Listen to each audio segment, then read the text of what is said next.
Agenor de Oliveira. Deputados federais e senadores avançaram nas discussões sobre novas regras eleitorais e, nesse contexto do debate, está a proposta que anistia multas aos partidos e dirigentes partidários responsáveis por irregularidades na aplicação do dinheiro do fundo eleitoral e no lançamento de candidaturas femininas.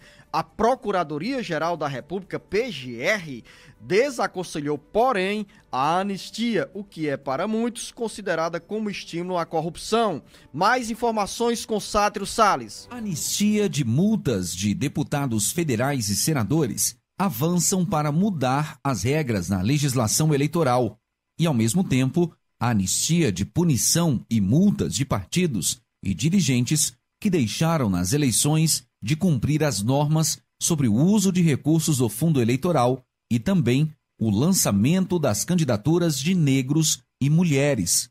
O debate avança, mas nessa agenda tem um contratempo, que nesta semana passa a ser avaliada de forma mais minuciosa.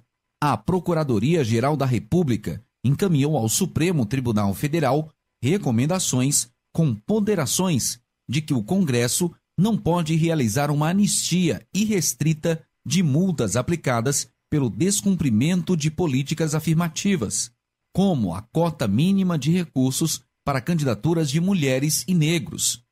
A manifestação, que é assinada pela Procuradora-Geral da República, Eliseta Ramos, chegou ao STF como parte de uma ação que questiona uma emenda constitucional promulgada em abril do ano passado, que anistiou multas aplicadas até aqueles que, no momento, aos partidos não cumpriram a cota para mulheres e negros. O caso da PEC, promulgada em 2022, já é considerada página virada na agenda dos parlamentares e, nesse momento, uma nova proposta de emenda à Constituição trata da mesma anistia, de forma bem mais ampla. Para a Procuradora-Geral, arranjos legislativos que, por qualquer modo, impliquem em subrepresentação de mulheres e negros na política, para quem, de patamares já alcançados, são inadmissíveis, um retrocesso na política afirmativa voltada a assegurar a isonomia política de gênero e racial.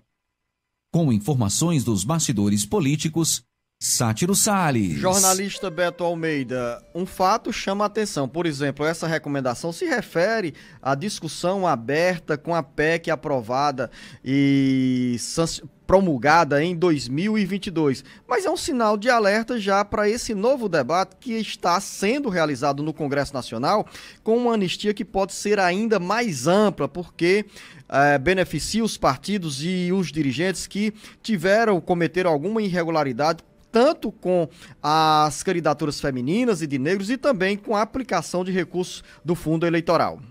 Só em 2022, Luciano, eles receberam os partidos, né, e os candidatos receberam 6 bilhões de reais dos cofres públicos. Mas isso é o seguinte, isso aí são favas já contadas, águas passadas. A preocupação era exatamente com relação às duas propostas mais recentes, que começaram a tramitar esse ano de 2023, com o olhar voltado para o ano que vem, 2024. Nós estamos falando da PEC da anistia, que dá o maior perdão da história a irregularidades que foram cometidas, né, pelos partidos e pelos candidatos, e também a mini reforma eleitoral, que inclui uma série de alterações na legislação. Só que essas duas passaram na Câmara dos Deputados, mas não passou no Senado. Ou seja, o presidente da casa, o Rodrigo Pacheco, disse que não ia acelerar a tramitação mais do que ela era necessária. Isso significa dizer o quê, Luciano? Que essas propostas morreram? Olha, elas não morreram, elas apenas perderam força, perderam ímpeto, só que elas vão mudar o foco. Quando a gente fala mudar o foco, é o seguinte, o que está em discussão agora é o Código Eleitoral. E esse Código Eleitoral, ele é muito mais amplo. Então, ele já está em tramitação também no Congresso Nacional. Para você ter ideia, já foi aprovado na Câmara dos Deputados e está agora dependendo do Senado, só que o código ele é mais robusto, ele é mais completo. Não quer dizer que também que não tenha seus problemas, não, mas tem pelo menos 3 propostas de alterações eleitorais. 2 delas começaram a tramitar recentemente. A mais robusta, como eu falei, é essa legislação que tem um código eleitoral que reúne tudo num só documento, com pelo menos 900 artigos. Então imagina um código eleitoral, Luzenor, com 900 artigos para discussão. Então você imagina o trabalho e o impacto que isso vai ter. Aí você pode perguntar, mas Beto, qual é a diferença desse código eleitoral para a PEC da anistia, para a mini-reforma eleitoral? Na realidade, ele vai concentrar todas essas discussões que vinham nesse único documento. E isso tem problemas também? Tem críticas, porque eles têm também coisas, por exemplo, eles tratam de amenizar a vida dos partidos que no uso das verbas públicas, eles tratam, por exemplo, de questões em relação à pesquisa eleitoral. Esse código ele trata daquela mesma questão de proibir a pesquisa eleitoral na véspera e no dia da eleição, naquela famosa boca de urna. São pontos que agora vão ser trabalhados, vamos dizer assim, com mais calma. Quero retomar aqui um pouco, Beto, ao meio dessa conversa, porque a pauta sobre a reforma eleitoral para 2024 já está fora mesmo, já está excluída da agenda do Congresso Nacional, porque não houve tempo hábil para o Senado aprovar as medidas oriundas da Câmara Federal que mudavam as regras sobre as eleições de 2024. Ou seja,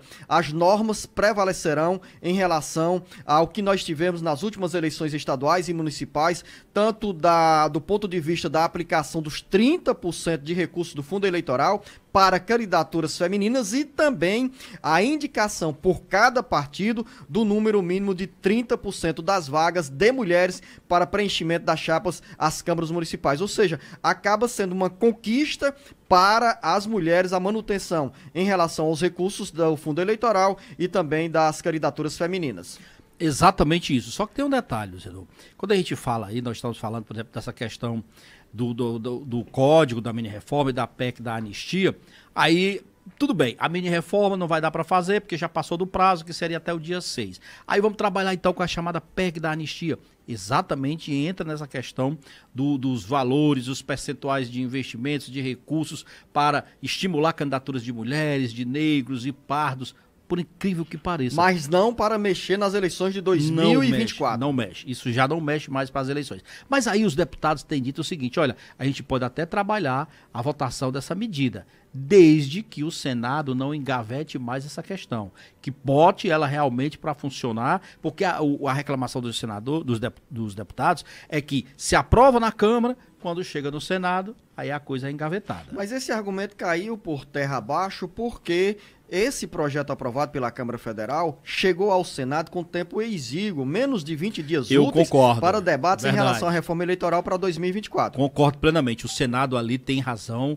O presidente da Casa, Rodrigo Pacheco, argumentou exatamente essa falta de tempo hábil e como se ficasse a responsabilidade toda recaindo sobre o Senado em relação a dar continuidade ou não a um projeto que estava tendo a maior repercussão negativa da sociedade. E como o Senado iria respaldar isso, ele disse que não iria fazer nenhum esforço para aprovar essa matéria de forma tão rápida. E aí tem um detalhe também. Os próprios senadores, é bom que se diga, Zenon, diferente da Câmara, eles não estavam tão atentos ou tão suscetíveis a aprovar os mesmos termos da PEC da anistia como vinha da Câmara, não. Muitos deles estavam realmente resistindo, havia partidos se colocando claramente contra no Senado.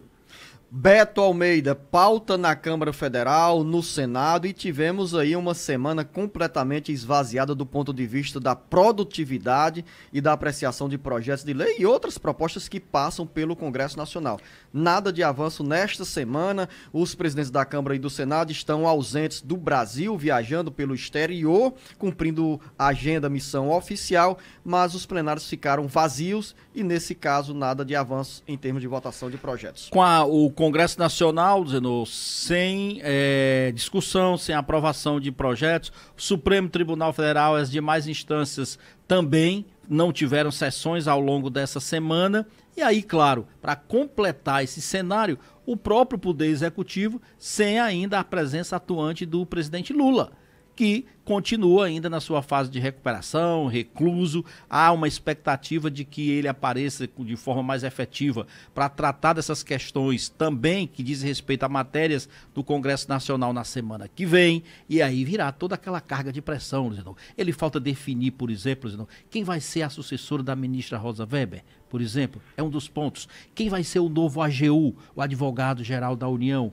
que ele precisa também decidir? Ainda não decidiu. Como é que fica a relação, por exemplo, do governo com os partidos do Centrão em relação àqueles cargos e como vai ficar o domínio em relação à Caixa Econômica Federal, em relação a outros cargos e ministérios do segundo e terceiro escalão. Tudo isso estão lá, guardados, engavetados, aguardando a retomada do presidente Lula. Então nós temos a retomada das casas legislativas no pós-feriadão, semana que vem, a retomada da expectativa em relação ao presidente Lula e a decisão desses pontos que eu falei, e mais ainda, o retorno também do Poder Judiciário. Ou seja, é muita coisa para ser retomada semana que vem. A semana foi encurtada com o feriado dedicado à Nossa Senhora Aparecida, padroeira do Brasil, não apenas na agenda política e parlamentar, nas casas legislativas, mas também no serviço público de um modo geral, porque gestores municipais, estaduais e governo federal decidiram publicar normas que garantem a sexta-feira como ponto facultativo para os servidores públicos. Ponto facultativo, Luzenor, até por uma questão compreensível. Olha só,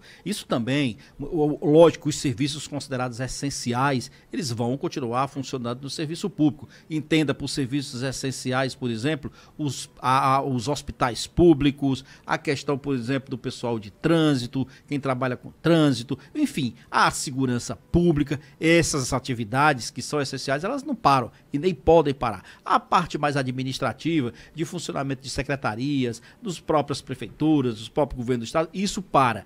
Então, tem também isso. E mais, a gente não pode negar, há uma economia nos gastos, no consumo de materiais, de equipamentos, de energia, de água, que isso representa nesses 2 dias, sem prejuízo na realidade para a questão do funcionamento da máquina pública como um todo. Mas também isso não quer dizer que tudo o mais está parado. Muita gente pensa e tem dúvida, e os bancos, será que vão abrir? Vai. Os bancos abrem normalmente na sexta-feira, do mesmo jeito que o comércio vai continuar ainda apostando, principalmente, Luzenor, no impacto ainda das vendas para o Dia das Crianças. Então, comércio também vai estar funcionando, com shopping center aberto. É vida que segue, vida que continua. E para finalizar o bate-papo político, você falava há poucos instantes sobre essa pauta no Congresso Nacional e tem um projeto que está a caminho da Câmara e do Senado. O ministro do Trabalho e Emprego, Luiz Marinho, confirmou que o governo federal vai encaminhar ao Congresso Nacional um projeto para corrigir um trecho da lei que institui o saque aniversário do Fundo de Garantia do Tempo de Serviço, FGTS. Segundo o ministro, a mudança que será proposta por meio de um projeto de lei é que os trabalhadores que optem pelo saque aniversário poderão sacar o saldo restante caso sejam demitidos. É uma boa notícia para os trabalhadores, Beto Almeida? Ainda não é lei, mas o projeto pode se converter em lei a ser apreciada pelo Congresso Nacional e depois submetida à sanção presidencial. E tem consenso, né, Luzenor? Pelo que a gente percebe claramente, tem consenso dos parlamentares. Porque o que diz hoje a questão do saque aniversário? O trabalhador que fizer a opção por sacar um valor X, que está em R$1.000, no dia do seu aniversário, se ele vier a ser demitido, ele não poderá sacar o restante pelos próximos 2 anos. Entenda, você faz a opção e todo ano você tem direito a sacar R$1.000 do seu FGTS. No entanto, peça para não ser demitido, porque se for, você só vai poder receber pelo